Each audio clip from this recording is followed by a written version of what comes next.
if everybody is leveled up and everybody is happy to carry on, I will. And you have, I imagine, continued pushing the truck across the weir, ford, whatever we're calling that, onto this island. I had a nice picture, but I can't show it to you because my computer's turned off. Right. That I had made of this strange tower that is still standing on the island, which has many sides, lots of windows. Like everything in the apocalypse, it's still somewhat dilapidated, but much less so than some other things around it. But some windows are smashed in, some windows are blank. The roof has seen better days. But in front of it, there are a number of skittery robots moving around that have been, you saw earlier, moving things onto the island. Perhaps gathering, who knows, perhaps gathering things for the archivist.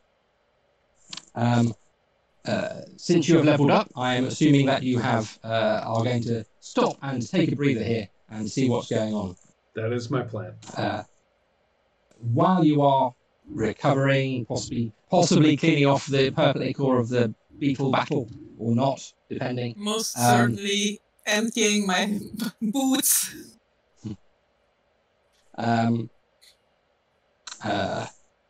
A robot approaches you and asks if you would care to join the archivist for afternoon tea in his tower. Oh, that would be lovely. Absolutely. We find this absolutely acceptable. Okay. The robot sort of does a little bow as it walks off, hoping you will follow. I will certainly do. Right. I asked the robot if we can have a bath before meeting the archivist, because I think we need it. No, maybe we kind of got an effective bath on the way out. At least I got an effective bath on the way out of the river. So I think I am bathed. Okay, Geiger, if you are still after a bath, the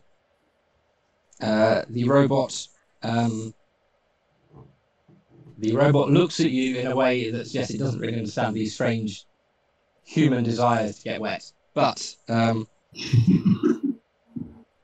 determines what's on that floor of the tower now. They lead you upstairs through a white, gleaming, expanded room with occupies the first floor of the tower, up some stairs, up another flight of stairs onto a floor which contains, among other things, like bathroom cubicle sort of thing with showers. There's relatively comfy looking chairs and things like that. You could probably rest and relax for a few minutes if you wanted to, while people get clean. I'm in heaven. If the bath even has a rubber deck, just... Oh, yes, so that's what I meant to do before we moved on from tech. I don't think it's on the table, but there was also some junk of some description in the insides of the insect. The junk's more fun than the Omega Tech, if you ask me. What do we get? Oh, absolutely. I agree. So, you can all roll, I believe it's a 2d10 to find out what's inside things. 1 second, by table.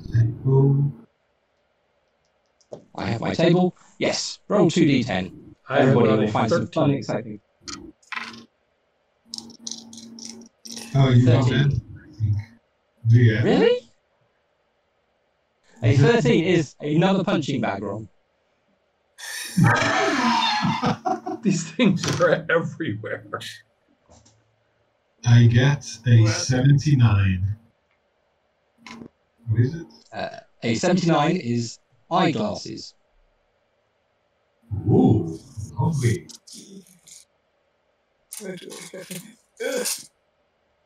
I immediately wear them because I've seen some of the mice in the book do that. Okay. Okay, I get an 86. So 86. An 86 is an electric blanket. Like it. I feel this is a disturbing thing for Laker to have, and who knows what this is going to turn into. Can you imagine being a huge beetle and having accidentally eaten a heating blanket? That must be terrible for the I get it. This beetle had a bigger mouth than the picture suggested. So you are all in various states of washing and or looking at your new things you've found inside a beetle, or relaxing in seats as a robot bustles in, bringing cups of tea and a nice teapot and things like that, and lays them down. Shortly to be followed by the archivist. Okay. They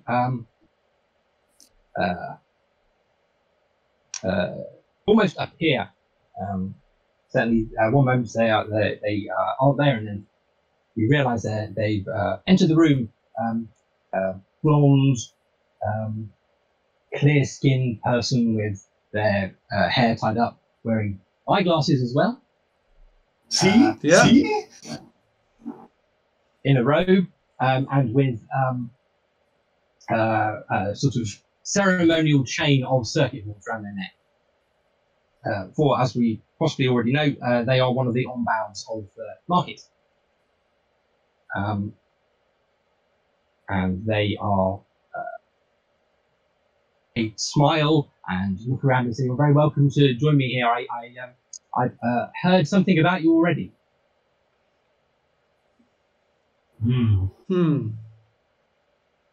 Not sure I like that. Yeah, I'm going to take a look to my right, and to my left, and sort of see if sliding metal panels haven't covered the doors, or, gas starts venting into the room, or any other fun little surprises that might accompany this.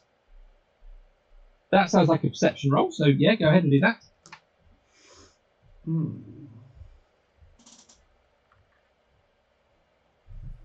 Well, my perception has increased by a whole 5%. My total is a 20. It is not a critical. Okay, but 20 is impressive. Nothing has. No traps appear to be being sprung. Thus far, perhaps at all. Who knows? Maybe this is all very friendly and nice. I have to say, I take it the tea as a compensation.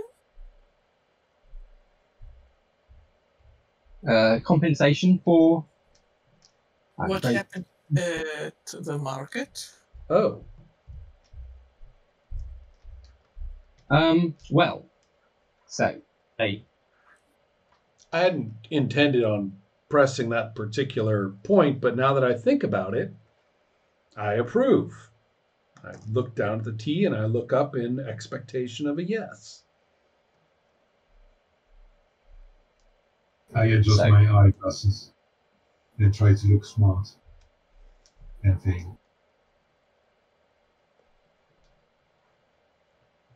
Almost mirroring you, they take off their glasses. They're sort of chewing slightly on the stem of one of them, and they say, "Yes, I understand. You've been you had something of a run-in with my colleague or her representatives. I'm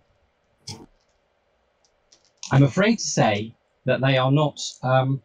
She doesn't seem to be holding up her end of the bargain on the market, and the market has to be. The market must be allowed to proceed uninterfered with. I fear. Well, I've heard rumours. Some of her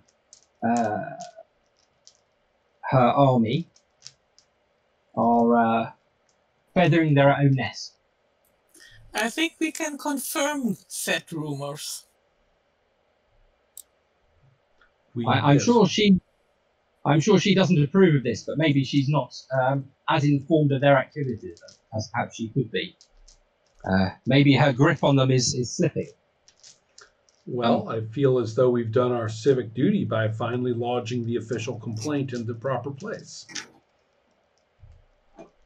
That's much appreciated. Yes, well, thank you. I am very, very pleased for this opportunity. And I feel like the world is a better place than I was fearing for just a little while. Perhaps you'd be interested in helping ensure that this the situation gets resolved sensibly. Perhaps you can help down the.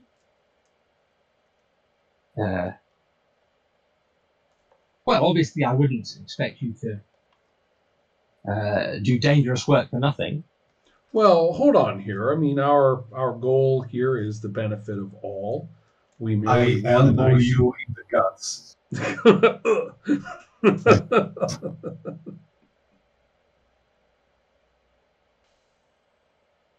So they say perhaps you'd like to perhaps I can think of some appropriate recompense and some suggestions as to where you could find the miscreants involved. It would be excellent if we can present them as evidence to the Witchfinder. She would be, I'm sure she would also feel she's in your debt. Well,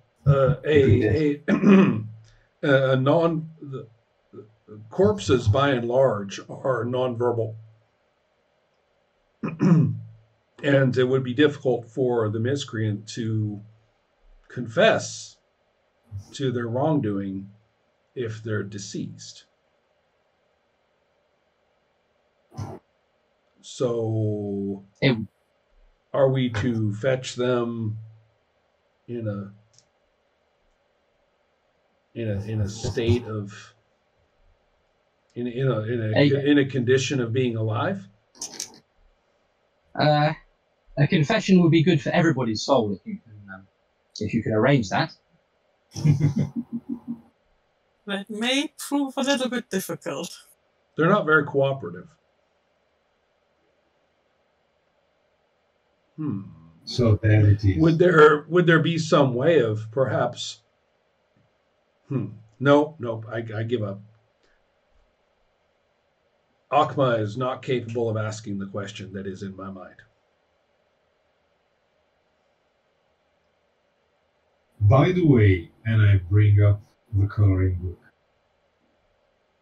Have you ever seen a sacred text like this one? Will you let them have a bit? She reached out to. Okay, trust me. They are turning it over in their hands, having a look through it. They open this up. It's hardly in mint condition, or shame it's not still shrink wrapped. They say. Shrink what? I was going to say. I mean, you could say that about a lot of things.